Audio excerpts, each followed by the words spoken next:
Howdy folks, AJ coming at you again, your resident vintage gamer. Today's video we're going to talk a little bit about atmosphere in your gaming room, in the whatever area it is that you use for gaming, on using the atmosphere in the room to help enhance and build a stronger sense of immersion in your game.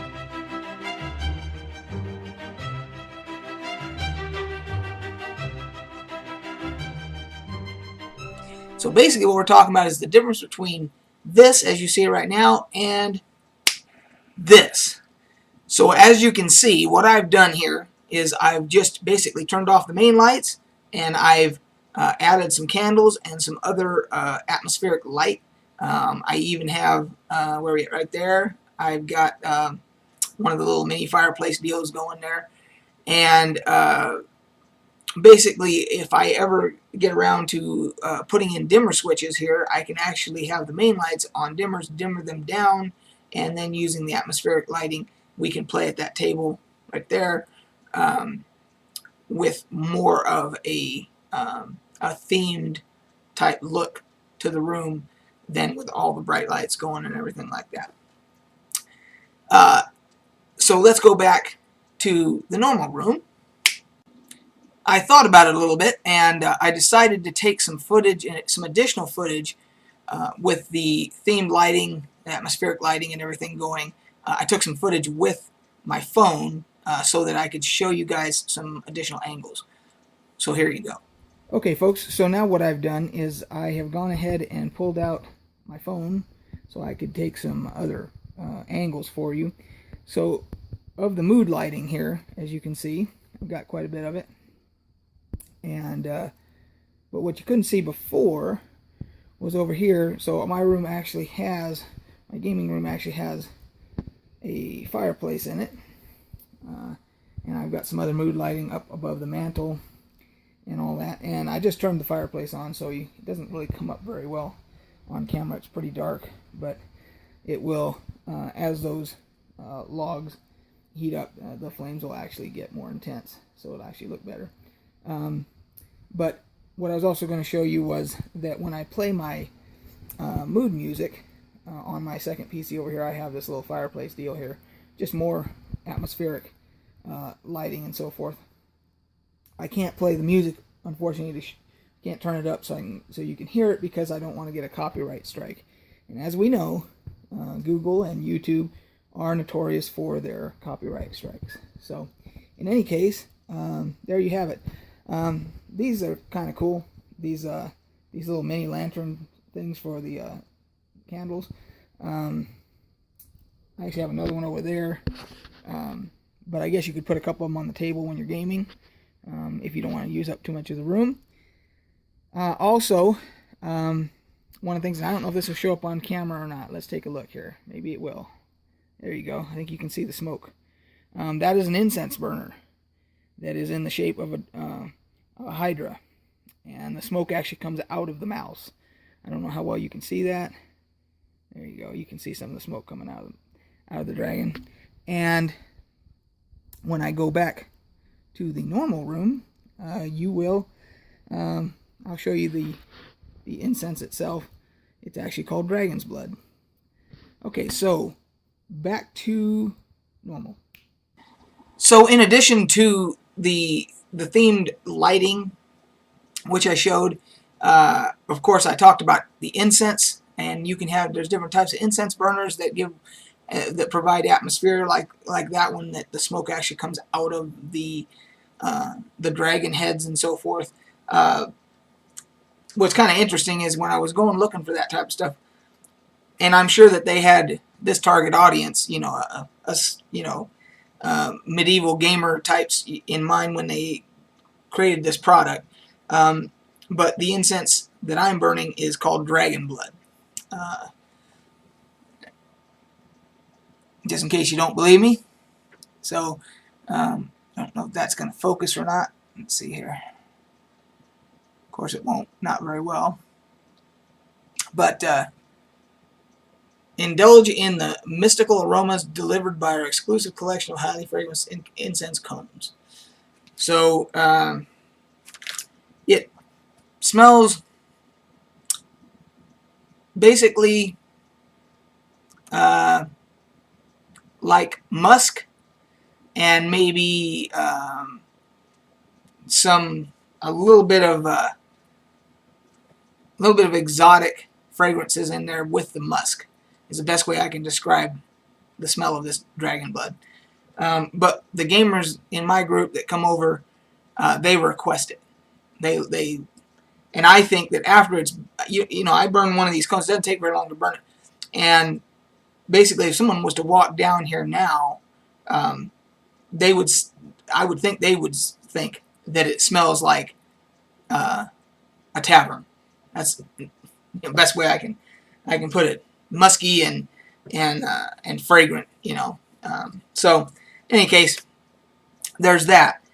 Also, you can serve drinks and things like that in type of vessels like this. You can find this is a nice. I found this at Comic-Con. This is a nice goblet for wine or whatever. And what's cool about this is that this part comes out and you can just wash that or put it in the dishwasher or whatever, and goes back together. And you can also, there's lots of different types of tankards, tankards, and you can serve ale and all that. So, but you've got the lighting, you've got incense, you've got candles, you've got you can go with this type of stuff to serve drinks in and all that. And of course you've got music. I talked a little bit about music. I couldn't play any of it on my playlist because I'm sure that it would trigger a copyright strike, so I don't dare do that. That's why you don't ever hear any music on my channel. But I can talk a little bit more in depth about that type of application. Number one, TSR back in the day for AD&D, they created the Red Steel campaign, and they came with audio CDs, and basically, so that's the expansion there, and then this was the main campaign, and of course it also had the audio CD right there. So basically, the audio CD was atmospheric music, and again, I'm not going to play it, but that's what it looks like. And if you read in the books, it basically says that the DM should listen to the whole CD and then decide at what parts he or she wants to play certain tracks off of this. So it does add to, and I'll probably burn those onto my playlist that I play for background music. So that product was released. There was, the audio CD thing going there. And the music and everything on it is really good. I mean, as far as atmosphere goes, you can't go wrong with it.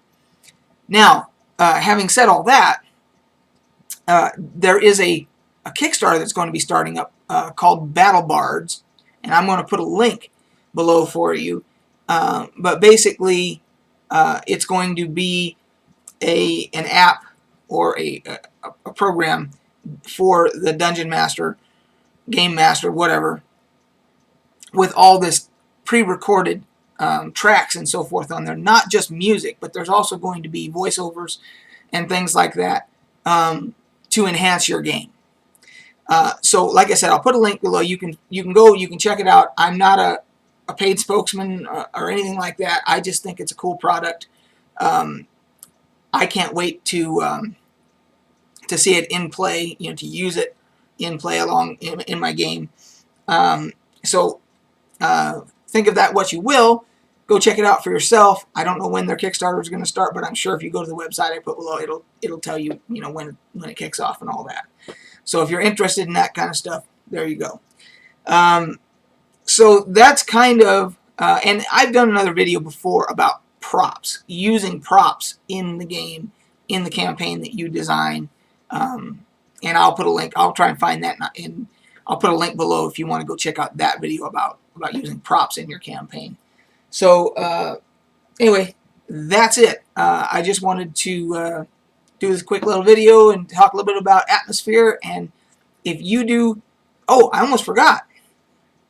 I'm going to put some pictures, I'll edit in some pictures here of people that have gone way further and actually, you know, made an entire themed room, a tavern, game room, whatever you want to call it, a lot more than I have done. You know, I've got a lot of pop culture stuff showing, and, you know, my Kiss stuff, and movie stuff, and, you know, all that type of stuff.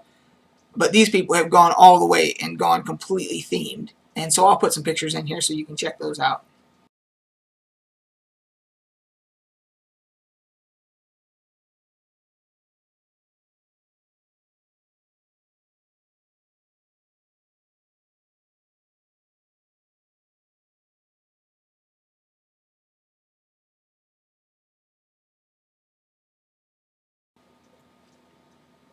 So those pictures give you an idea of how far you can go with it.